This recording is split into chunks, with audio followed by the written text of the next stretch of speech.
Hi, this is Dr. Daniels, and welcome to Healing with Dr. Daniels. It is Sunday,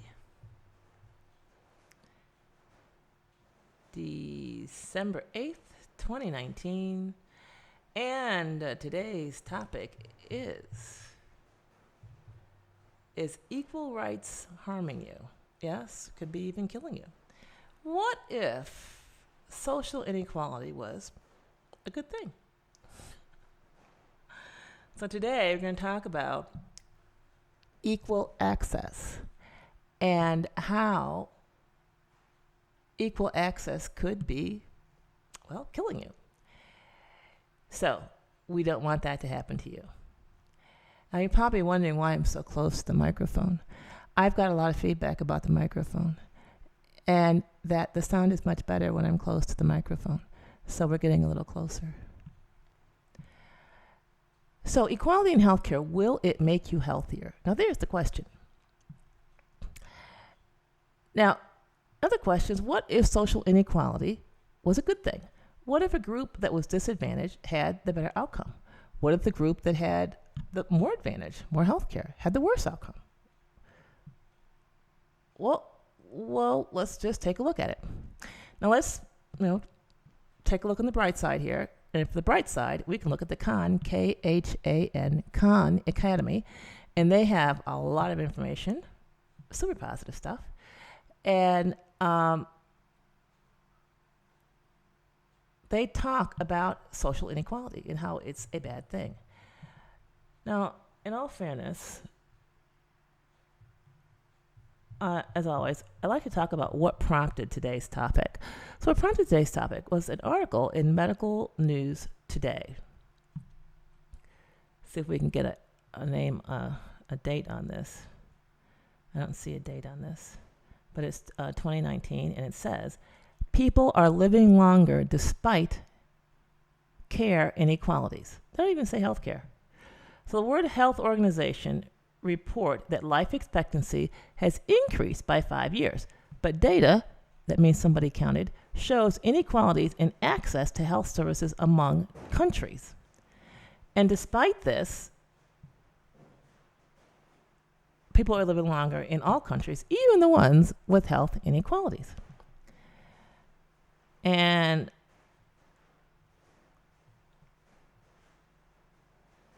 what I like is that the country with the absolute worst situation, let's see if they give it to us here again, had a whopping 6-year increase in life expectancy, raising the life expectancy all the way up to 60 years of age. I have already exceeded that. So definitely not a place for me to live. So the challenge is in sorting out how is it that people are living longer. In other words, your life expectancy is increasing even in areas without universal health care access. So the article goes on to say, well, you have to address the challenges by tackling the risks. So you have to handle heart disease. Well, that requires access to health care, so forget that. And death before the age of 5, not really sure how they plan to handle that. And 4.3 million deaths due to air pollution from cooking fuels. Not air pollution from industrialization, but cooking fuels, all right. 3 million deaths resulting from outdoor pollution, that would be the industrial piece. And 1.5 million deaths due to road traffic injuries. So maybe we don't need to build so many roads in these disadvantaged places.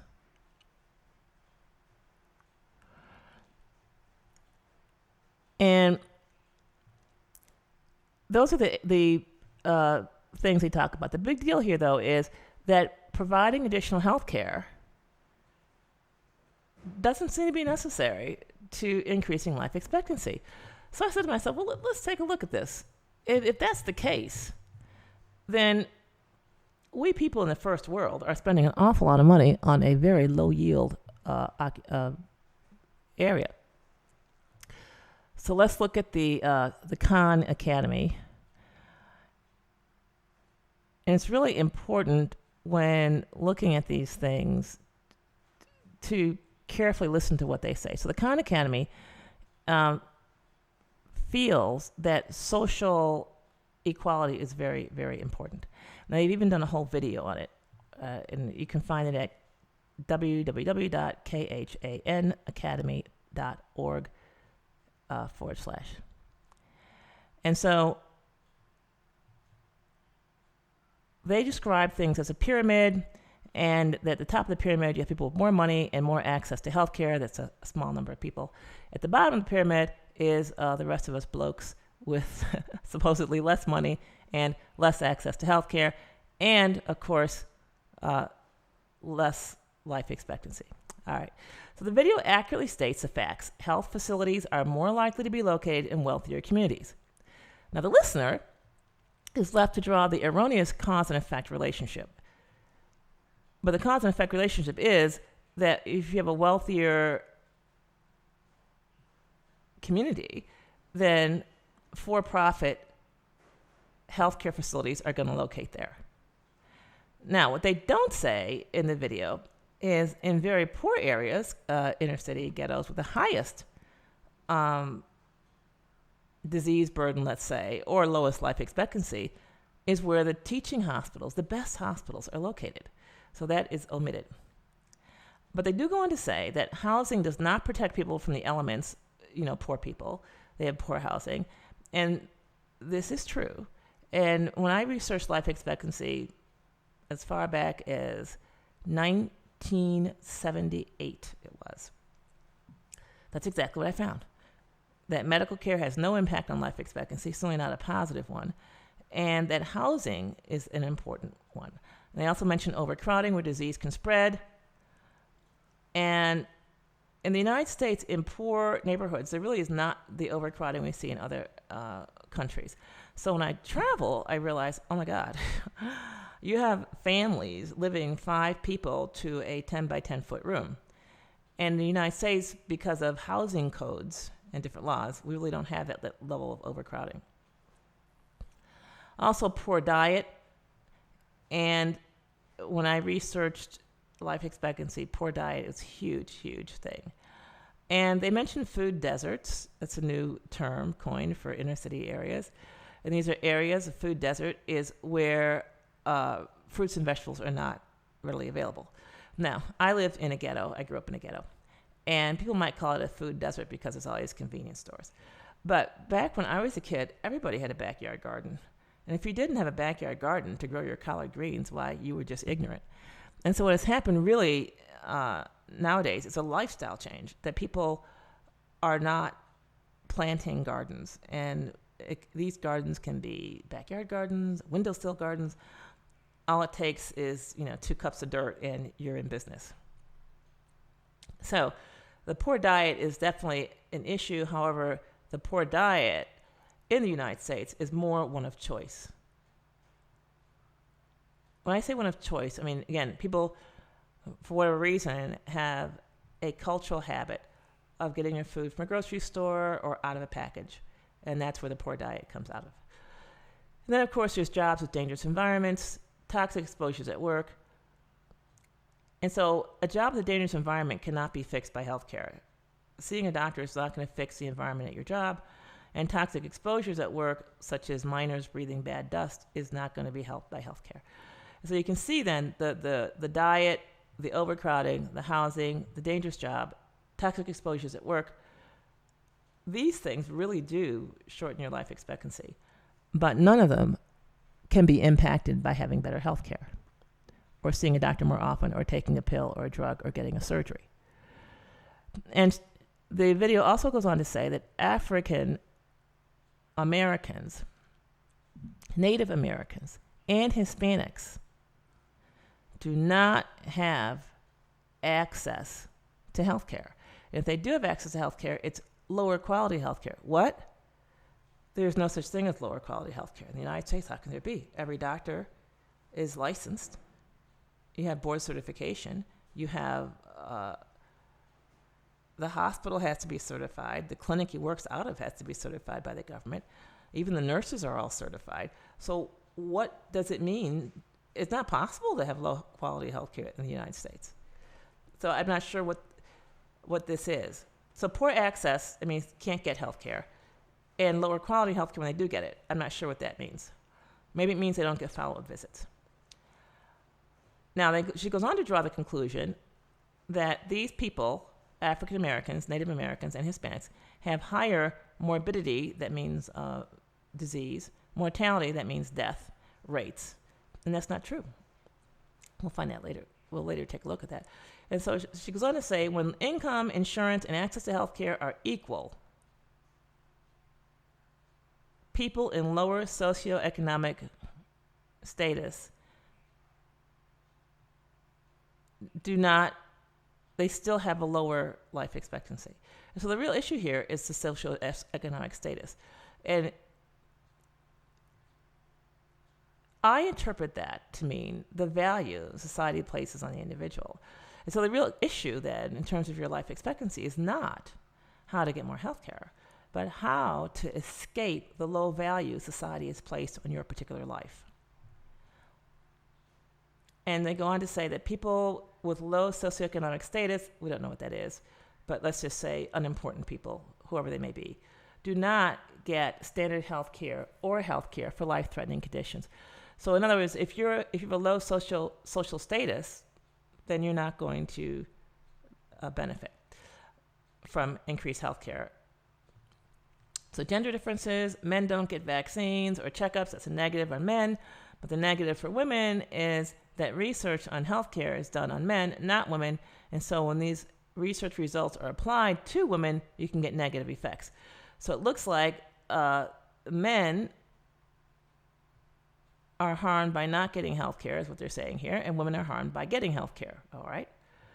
And then if you're LGBT, I believe that would be lesbian, gay, bisexual, and transgender, then these people face discrimination from the health system, and they are reluctant to get services when they need them. And the discrimination, of course, is simply, a lot of times, very poor treatment from the healthcare practitioners themselves. And this is actually also what I noticed happens with poor people or people with darker skin. Now, this whole video, and it's too bad I can't show it to you, but it plays on this whole envy thing. People with more money, people with more status, and so it plays on the desire of the listener to have something they believe someone else has. And so what they're saying then to the listeners, hey, you should have healthcare because other people have it. People with more money than you have it, so you need it. And so, but envy is not a scientific measurement of the value or benefit to your health of healthcare. And so having healthcare satisfies the envy that people have. Okay, I've got something that rich people have. But as with any kind of envy, the thing that you envy may not be of have any intrinsic value. And so then what this does by marketing this healthcare with envy is when a person gets healthcare, access to healthcare, their emotional desire for envy is satisfied. And they're actually very happy because their desire to have this quality or possession is satisfied. And they don't look at, is this making them healthier? And that's unfortunate. The next thing that the video plays to is greed. This is an intense and selfish desire for something, especially wealth, power, or food. And so what they do then in this video is subtly equate healthcare with wealth. And so, again, it satisfies the listener's greed, which is a very strong emotion. And again, no place in the video is there any scientific association between healthcare and, let's say, life expectancy, some kind of metric we can measure. Next thing is social status. Social status is actually kind of important. So social status is a measurement of a social value and a socially valued role or category a person occupies. And so it's important actually to have social status when you live in a society. What's social status? Social status means that you are valuable, that if something happened to you, society would care. And of course, I grew up in the inner city, in a ghetto, and from a very early age, I would say about 3 for sure, it was made really clear to me that I had no social status, that I was not valuable, that if anything happened to me, my parents would care, but they couldn't do anything, and other people just wouldn't care. So it's a pretty tough pill to swallow. But when you begin digesting it at age 3, it becomes much easier. But many people feel or believe that they can get social status by having health care.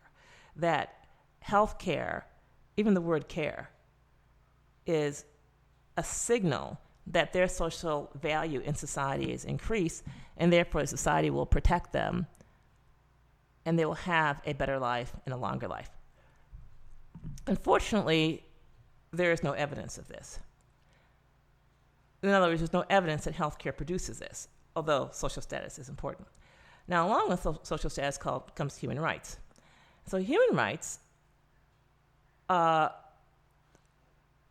is an attempt to assure people the ability to satisfy their basic needs like food, housing, and education, so they can take full advantage of all opportunities. And the problem with this human rights concept is people are erroneously given the impression that instead of the means necessary to satisfy their needs, it's satisfying their needs. And so that's not what you want. So with human rights, if you have the means necessary to satisfy your basic needs, that means you get to pick and choose how you want to satisfy your basic needs, like what kind of food you want to eat, or what kind of housing you want to have, or what kind of education you want to have. But when society steps in and satisfies those basic needs, you no longer have, you're out of control. Someone else is deciding what you eat, someone else is deciding where you live and how you live, and someone else is deciding what you need to know, which is why we're here today, so that you can know something that maybe society has decided you don't need to know. So this whole idea of guaranteeing human rights then, if you read it carefully, is a manifesto for a totalitarian state and total ownership of the individual. And so that's absolutely not what you want. And so human rights as defined in this scenario does not exist. So in other words, human rights guarantees people the means necessary to satisfy their basic needs, such as food, housing, and education. That's just the means. But that's not what that is being interpreted as today. What's happening today is the government is saying, we will provide food, and we will determine what you are eating. We will provide housing. We will determine how you are living. And we will provide education. We will determine what you do and don't have access to. And so that is a totally different scenario. And so this is, it says, so they can take full advantage of all opportunities. Whoa, whoa, whoa, whoa. I don't want to take full advantage of all opportunities. No. I want to decide, like, I'll do this and not that, and this and not that. So again, what you've done is you've eliminated personal choice totally. And since different people are different, you might want something different from what the person sitting next to you wants. And so this whole idea of guaranteeing something by society providing the food, the housing, and the education, it eliminates the ability of each individual to exercise their preferences and achieve satisfaction according to their preferences. This is very important in healthcare because at different stages of your life, you might want different things, have different health goals. So the reality, what's the reality? Here's the reality. The reality is the percent of uninsured Americans is at an all-time low, 9%, as of 2016. Health insurance is at an all-time high, yet life expectancy is declining. So I say the number of deaths. The number of deaths can be going up just because maybe the percent of the population over 90 is higher. But that's not what's happening. What's happening is people are dying at younger and younger ages. So life expectancy is actually declining, even though health insurance coverage, if we can equate that with access to health care, is going up. Now, the other thing that was mentioned is, what about access to health care? So the people in the United States with the least access to health care are the Hispanics. And they have the longest life expectancy at 81.9 years. It's pretty good. White Americans, who are not Hispanic, have the highest access to health care, and their life expectancy is 78.7 years, right under the Hispanics. The blacks, these are blacks who are not Hispanic, have the lowest life expectancy of 75.1 year, and they have more access to health care than Hispanics do. So there's absolutely no correlation between access to health care and life expectancy. If anything, it would be an inverse correlation. Now, so this is one glaring example where less access to health care creates longer life expectancy. And these Hispanics are not laying around in nursing homes. They're actually living independently in private homes, pretty good quality of life until 81.9 years. Here's another glaring example in the United States, and that is, why is the life expectancy in the United States going down? Why? I took a look at that. I said, well, why is life expectancy falling? Life expectancy is falling because, many of you have heard about it, the heroin epidemic. People are dying from overdoses in heroin. I said, oh my God, that's just terrible.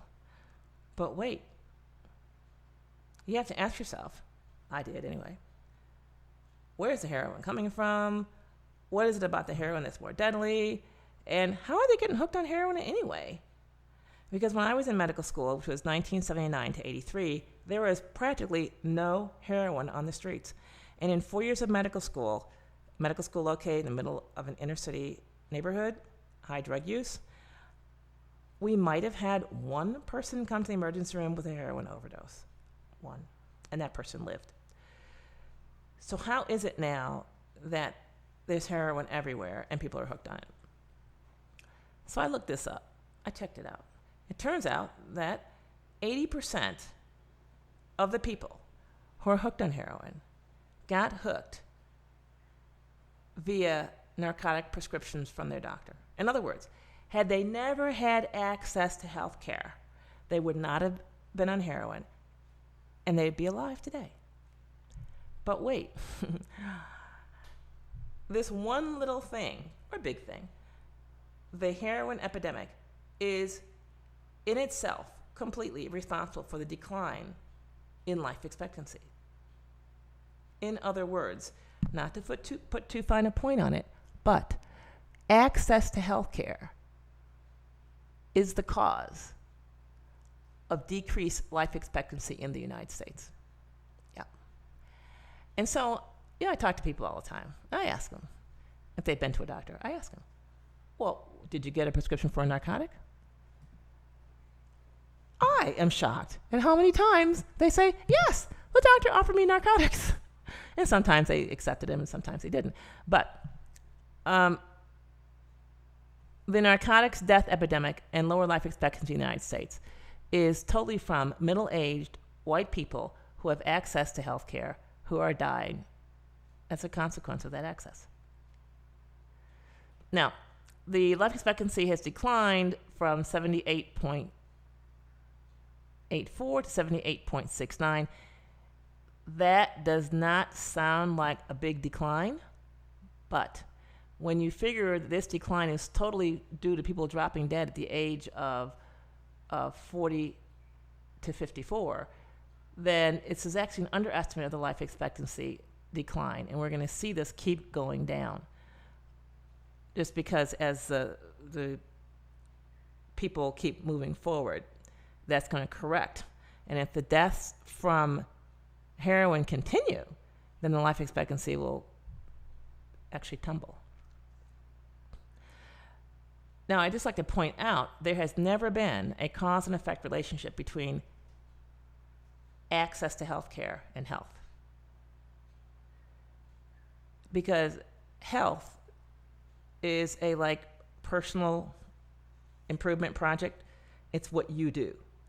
It's got nothing to do with what someone else is doing. So someone else can't make you healthy unless they're the one feeding you. And they can't make you sick unless they're the ones feeding you, pretty much. So addressing illness once it happens does not appear to extend life expectancy. And that's because health is not the absence of disease. So you can't get healthy by waiting until you get sick and then treating it. Can't do it. Can't do it. And that's the total premise of the health industrial complex. That's the whole premise of the industry is we're going to intervene when you become sick and we're going to fix it, whatever it is. That's a total failing proposition. So what the medical industrial complex has said is, wait, we're going to get into prevention. We're going to give you drugs to prevent diseases that you don't have. This is where we have the hypertension medicines to treat hypertension, which is a risk factor, not a disease. It's a risk factor for a heart attack. And this is where they get into giving cholesterol pills to lower the cholesterol. None of these have been a success. Every prevention move by the medical industrial complex has been a resounding flop. A lot of people talk about vaccines. I've done a lot of shows on that, but long story short, we don't even need to consider the harm of vaccines. Just dismiss that. Let's not even say that they're harmful. The question is, are they helpful? The answer is there is no evidence of that either. You read the package insert. It tells you there is no evidence that this vaccine prevents disease. So, and even with polio, the only cases of polio in the United States in the past 40 years have been from the vaccine. Oops. So every attempt the medical industrial complex has made to get involved in the area of prevention has been a flop. So what is a person to do? Well, I think in my mind, the evidence is actually overwhelming. It's overwhelming that access to health care is damaging. If we look at the narcotics epidemic, which is 80% of it is totally created, manufactured by access to health care. And it has been so devastating that it has actually lowered life expectancy overall. The next thing is we have the healthiest people in the population, longest lived. Hispanics have the least amount of access to health care. So what would I say? Equal rights in the area of access to health care is certainly not desirable. I think anyone who cannot afford to pay for health care should not have it. If all you can afford to pay in health care is 5 cents, you should get 5 cents worth of health care. You will live a lot longer and you'll be a lot healthier. And I would say even go a little further than that. Let's say you have $10,000 you could spend. Maybe you shouldn't spend it on health care. Maybe you should still only spend 5 cents. I think the less you spend, the healthier you'll be. Personally, I have spent on health care in the past 11 years. That would be seeing a doctor or getting a test done. $35. I had to get a $35 test for a doctor to sign a piece of paper saying I could do something. I forget what it was. That was it. So really, the closer you can get to zero on your healthcare expenditures, the healthier you can be. I say, be like a Hispanic. Now, the Hispanic paradox, as you can see, 78.7 is your life expectancy if you have access to healthcare, and 81.9 if you don't. So it's a 3-year difference. These people are living 3 years longer without healthcare than people who have health care. That difference used to be 7 years. So obviously, Hispanics are apparently getting more access to health care. And that gap is narrowing, and we're seeing it in the shorter life expectancy of Hispanics. So it's really compelling. I mean, really compelling. Some people ask me questions like, well, what should I do instead of taking this drug? Why are you even considering that drug as an option? I mean, it's like, what? That's like saying, I want to get a knife and slit my wrist. What should I do instead? Why don't you just leave the knife alone? Why don't we just say, just put the knife down? So many people just really underestimate the amount of benefit to themselves if they just let go of healthcare. And many people overestimate, or I should say, they underestimate the harm when they receive healthcare and overestimate the benefit when they receive healthcare. And that's unfortunate. But I say, just organize your life so you don't even have the opportunity to receive health care. I mean, I've been a little extreme about it. Yeah, I live in the jungle on a road that an ambulance could not possibly travel. I don't have health insurance. I've let all my friends know that if they think I'm going to die, they should just maybe put a warm blanket over me, offer me a glass of water, kind of leave it at that. Maybe I'll make it, maybe I won't. So a lot of people aren't there yet. I get that. But I think there are steps along the way that you can take.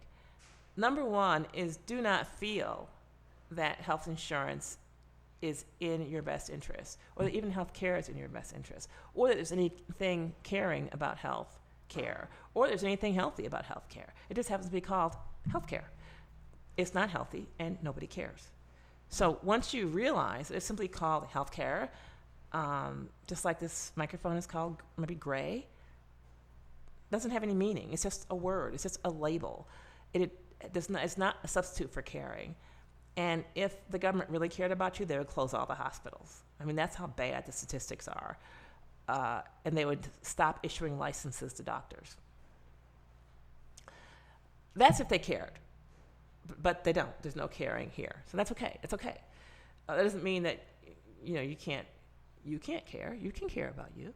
So what should you do? I would take whatever step you feel comfortable with. Maybe you could drop your health insurance and allocate that money for a vacation, or spend it where it counts. Fix something about your house that would make it healthier. Fix the air exchange, fix the ventilation, get rid of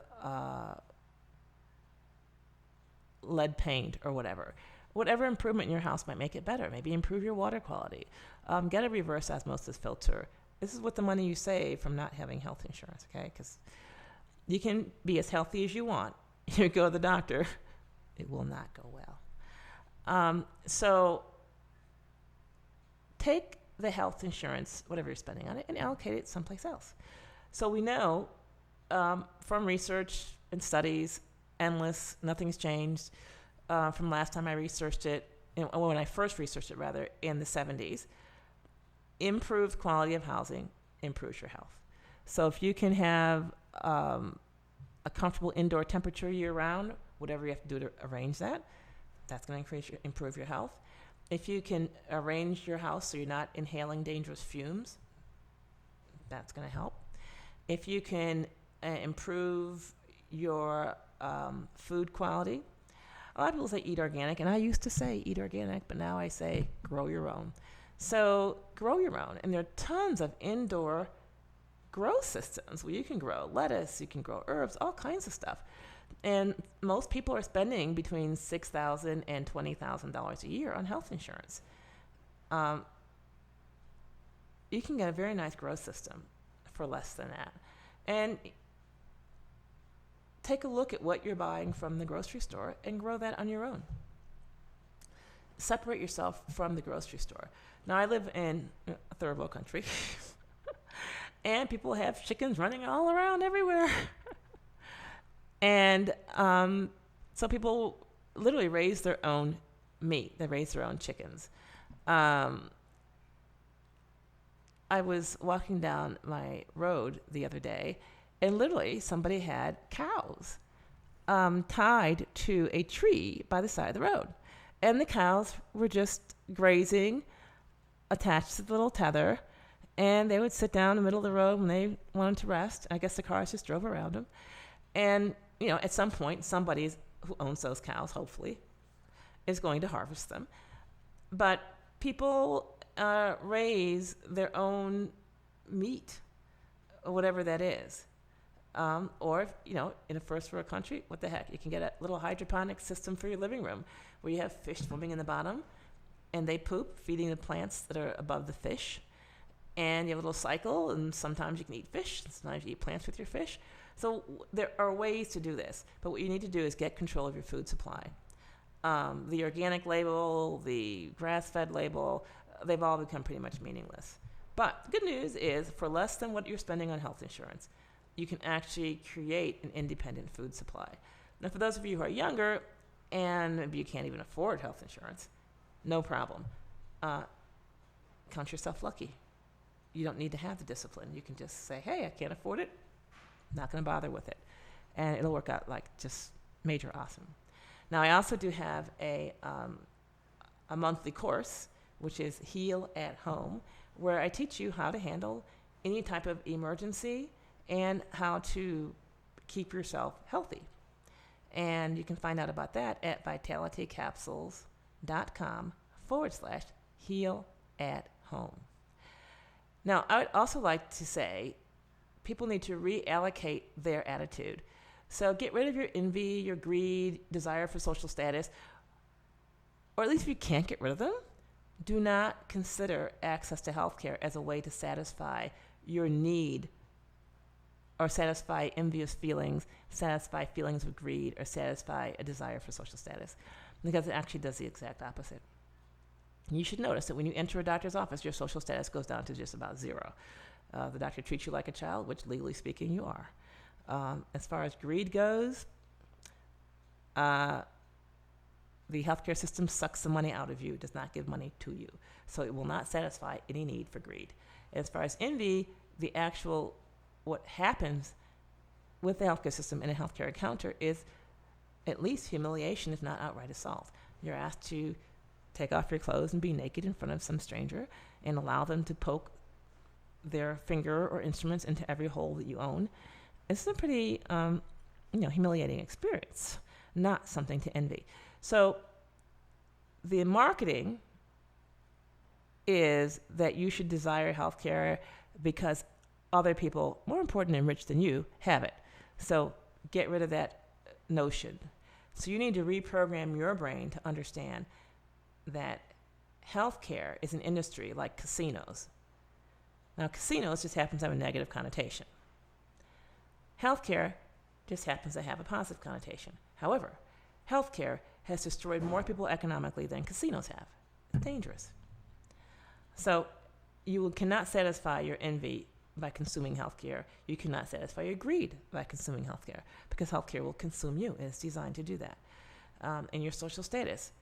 As soon as you enter into the presence of a healthcare professional, your social status, boom, goes to zero. So that's the first thing, is in your own mind, you have to reframe healthcare more in line with what it truly is. If I say, oh, Dr. Daniels, how can you say that? Oh, that's so casual, so flippant. What about the latest technological breakthrough? Yeah.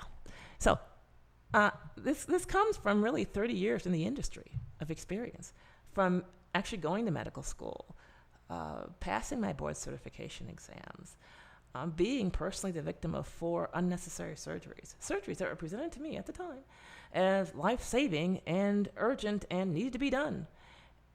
So now I just say no. In fact, I don't even put myself in a position to say no. I stay that far away, because I realized after receiving 4 surgical interventions that were totally not beneficial to my health. But at the same time, all of them were consistent with the standard of care. Not one of those doctors did anything that was considered to be medically unnecessary. So given the circumstances, given blah, blah, blah, blah, blah, blah, blah, blah, blah, blah, blah, everything that happened was medically necessary. However, in retrospect, when I look back, I realized, it wasn't necessary at all. I had abdominal surgery for an obstruction, a bowel obstruction. Opened me up and said, there's no obstruction here. Oh, well, I just sewed you back up. Oh, wait. Take that appendix while we're there. Okay, good. Sew you back up. So this surgery was totally unnecessary. Then I had a C-section. We know that story. Totally unnecessary, as most of them are.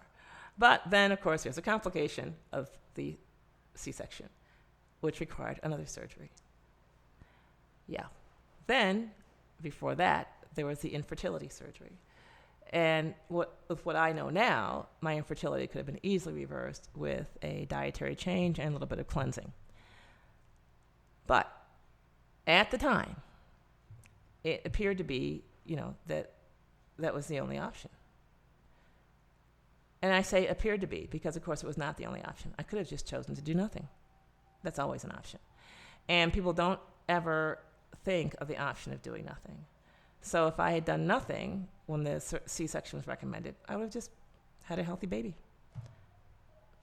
And if I chose to do nothing when I was presented with the bowel obstruction diagnosis, it would have gone away on its own for 4 or 5 days. I had basically a tummy ache.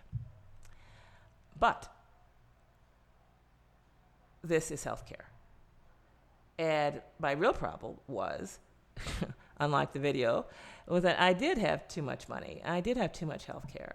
And so whenever a recommendation was made, I had the means to act on it, to implement it. And so with the situation, the fear tactics, and the lack of sophistication on my part, I was just a victim. Hopefully that will not happen to you. Fortunately, the healthcare system is wrong 99.9% of the time. So simply setting your consent meter to no consent usually solves the problem. But let's just say you'd like to go a little further than that, like some real prevention. Most of the medical problems are caused by dehydration. Really, dehydration. And so if you just drink enough water, I said water. I didn't say coffee. I didn't say tea. I didn't say juice. I said water. Yeah. So if you drink enough water, then you won't have any of these problems. Yeah. And so, for example, the C-section was caused by the doctor saying, okay, you're in labor, nothing to drink. We're going to give you what you need by IV. And of course, they've even done studies now showing they never give ladies enough by IV. And before you know it, you have a C-section situation precipitated just by dehydration created by the doctors. The so-called bowel obstruction. Had I not eaten fried eggplant and just drank more water, never would have happened. So, simple thing. Just drink water. And you can just take your body weight in pounds, divide it by 2, and that's the number of ounces that you should drink. That's quick math there. Now, let's say you don't want to do that. What you could do is still do that little calculation, but if you feel a little bit not quite right, then you can start drinking water. And whatever the not quite right is, usually will go away. So what you need to do is realize it's not that complicated. Illiterate people with no education lived into their 90s with no health care. I know, my grandparents, sharecroppers, no education. Grandpa died at about 100 and grandma died at 98. Yes. And this happens all around the world. So, it should be embarrassing that in the United States, the best we can do is a life expectancy of 78.7 with health care. That's a lot of pain, suffering, and slicing. Now, that would bring us to questions, but we didn't take our turpentine today. So let's do that right now. Now, turpentine was the backbone, even the foundation of medicine. So this is our turpentine bottle. This is our little squeegee. You can see the level of turpentine up there. I squeeze it down till it's right there at the neck. That's 2.5 cc's, half a teaspoon. That's my favorite amount for me. Then we have sugar. I live in the tropics, so even though it's white granulated sugar, it clumps. And we're just gonna squish that right there. Yep. You can see how it turns a little bit gray there. Yep. We have a glass of water. Yay, water.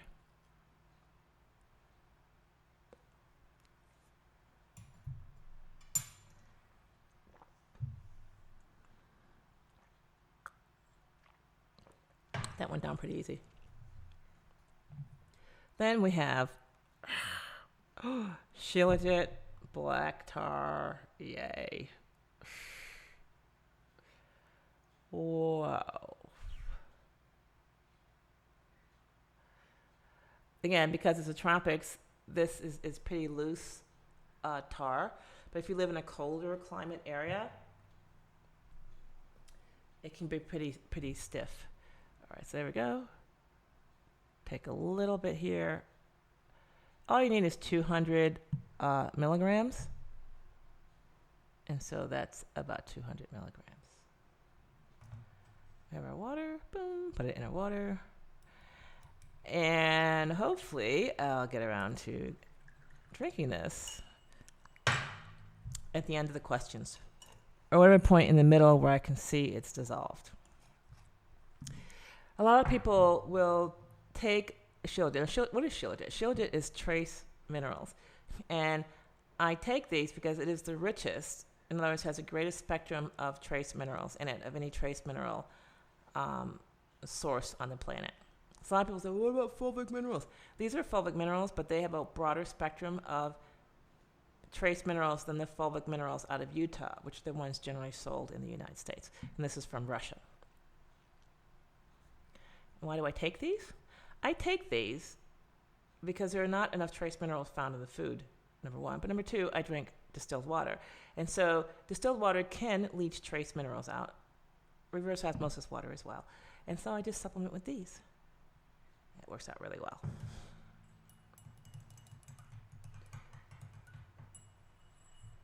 Okay.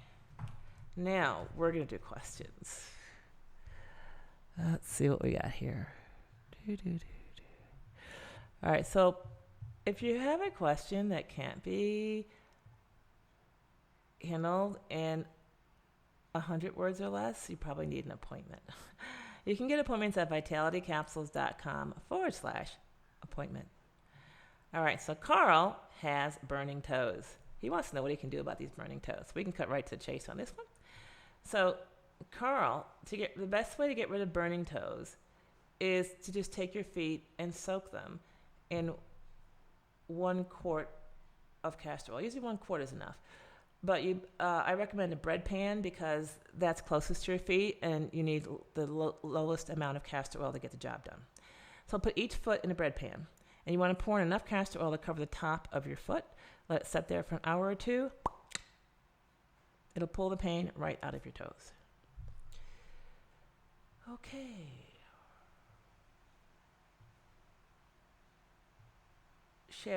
So Chantilly says, Dr. Daniels, what is the address for your chat room? It's healing with drdaniels.chattango.com. That's it. Okay. Zena May. I've been using castor oil for my pain and it is very effective. Also makes the rest of my skin very healthy. I would never have thought about it without your suggestion. Thank you very much. Oh, wait. I've also ordered chlorella for collagen. Chlorella will not make collagen. There's no collagen in chlorella, so don't do that. So she says, would you consider other platforms like BitChute, Josh Who TV, or Bright On? Yes, I will. I will look at those. Thank you. So that I can listen to your great talks. Yes, I will do that. Always looking for new platforms. People have any suggestions, please let me know. Because I think actually this knowledge is very important, and the more platforms it's on, the more it will live on and people can refer to it. A lot of you listening to what I say will say, that sounds a bit extreme. But after a bit of living, you'll say, you know what? Maybe she had a point. Because I did not acquire these positions or opinions or feelings out the gate. I didn't feel this way at age 5, 10, 20, or even 30.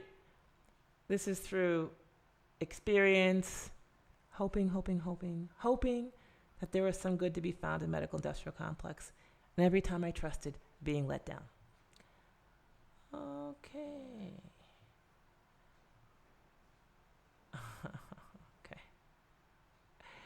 So Tanya says, I recently discovered you and I've been binge watching your shows, 4 shows per day. I cannot stop and I share them with everyone. Thank you very much, Tanya. I have a few questions I hope you can address in your future shows. First of all, lung nodule. Now, she gives like 5 paragraphs, but all we need to know is it's a lung nodule, 0.5 centimeter in diameter. Answer is it's harmless, ignore it. Even her doctor said, well, we could do a CT scan every year, but that'd be optional. In other words, the doctor said, well, I could make some money off it if you want to help me with my budgetary needs, but quite frankly, as far as your healthcare goes, it's not a problem. Okay, the answer about the nodule is do nothing. Okay, mother. Her mother has an issue. What is mom's issue?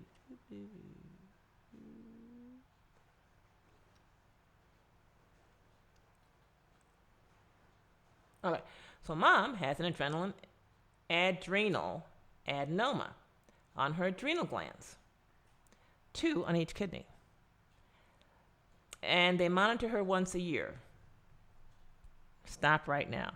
Anything that requires monitoring once a year should be ignored. That's it. Ignore it.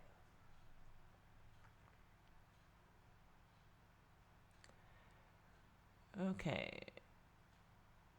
But if she doesn't want to ignore it, can Turpentine help? It will not hurt. And she should go to vitalitycapsules.com and get her free report, the Candida Cleaner report.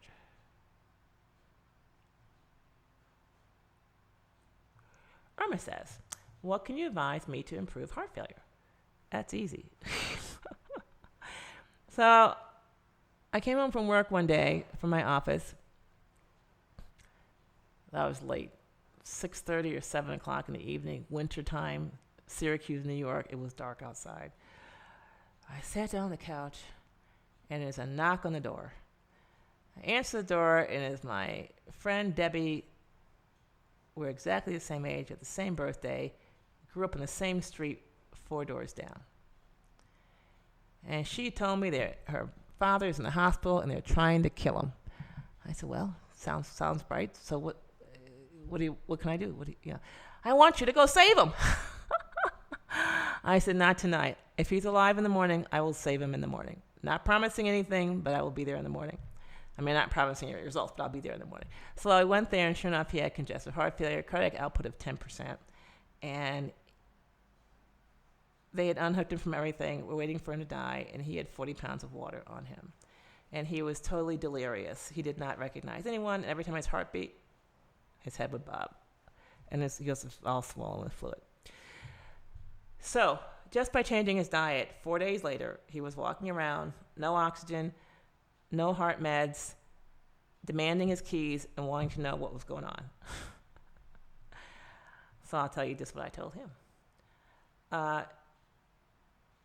No hospital water, no hospital foods, check your blood pressure frequently, and even your doctor will stop your medicines as needed. But this is going to happen quickly, very quickly. So go to vitalitycapsules.com, download the report, the Candida Cleaner, and that diet is the same diet I put that guy on. And as far as supplements, he was in the hospital, so I couldn't give him much. I think they gave him a vitamin E capsule, 400 IUs. That's it. That is it. And of course, if you need more direction than that, you can make an appointment at vitalitycapsules.com/appointment. Lorraine says, my mother is 85 years old and had a stroke 2 days ago.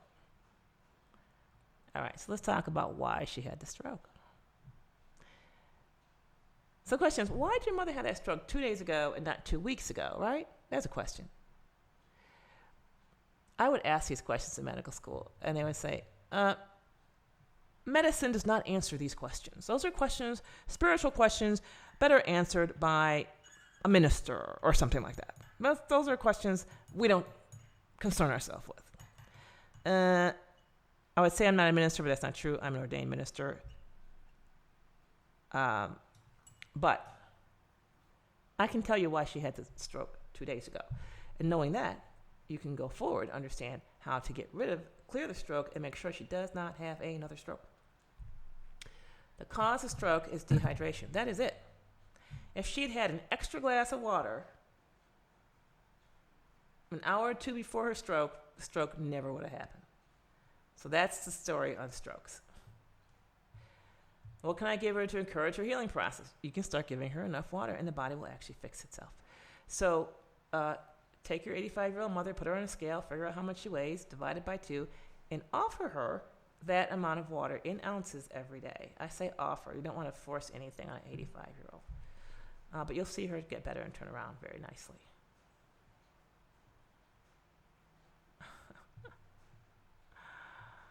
All right, Frank. Frank says, hi there. I love how you help people with your knowledge. Thank you, Frank. What can I take to grow my hair where it seems to be fighting alopecia and thinning at the top? Frank, it's balding. It's balding. Okay. So what can you do? There's a lot you can do. The first thing is to relax and realize that this is being caused by your dietary habits. Okay. Totally being caused by your lifestyle situation. And if you can make those few changes, then you can reverse the baldness. Yeah. All right. So what's the deal? The first thing you can do is make sure that you're pooping 3 times a day. And you can do that with Vitality Capsules over at vitalitycapsules.com. So that's the output part. Then there's the input part. Dairy, that would be like milk and heavy cream, causes hair loss. So get that out of your diet. And then you want to add to your diet ham hocks and pig feet. And what that will do is build you new hair follicles. Yep. And start getting more hair on your head. Now you need to, I don't know what you're drinking these days, but you should drink water. Water is your friend. So if you can drink water, get some ham hocks and pig's feet in your diet. Make sure you're pooping 3 times a day. I do eat some. You don't have to eat them every day. Maybe like 3 times a week. 3 days a week would be fine. And then in between, you can just eat vegetables and rice or beans and rice. So what you want to do is you want to get in all the spare parts to fix your hair. And then you want to give your body time to throw away all the stuff it doesn't need. You can think of getting rid of your bald spot as a renovation job. So your body has to actually go in there and take out crap and throw it away. And that's what you need your vegetarian or vegetable days for. Okay. And then let's see, we have a bunch of other questions. Now we can't get to all of our questions because we only have an hour of time here. But we do have time for one more question. Angela says, Dr. Downs, how can you repair the ankle and end the pain without surgery that I've read often has to be repeated? 61 years old. All right, so what you heard was the surgery is ineffective. It does not work. Okay, so don't even think of the surgery as an option because it doesn't work. You might as well just, I don't know, like I said, go to church and light a candle. That will probably get you more results than the surgery will. And plus the surgery costs money, suffering, debility, recovery period. It's terrible. So the thing to understand is the medical option you've been presented with is not an option related to or relevant to improving your health. Once you got that, you're good. The next thing you can do is in your case, you can just eat pig's feet. And the pig's feet contain animal tendons, and it will improve and fix your ankle. I would, again, eat maybe one pig's foot every other day, 3 days a week will do you. And the rest of the time, you can be vegetarian. And you will see after about a week that you're going to be able to put more weight on that foot without pain. All right, that brings us to pretty much the end of our hour, and I remembered. Yay! So this is the Shilajit. It has dissolved. We're going to drink it down.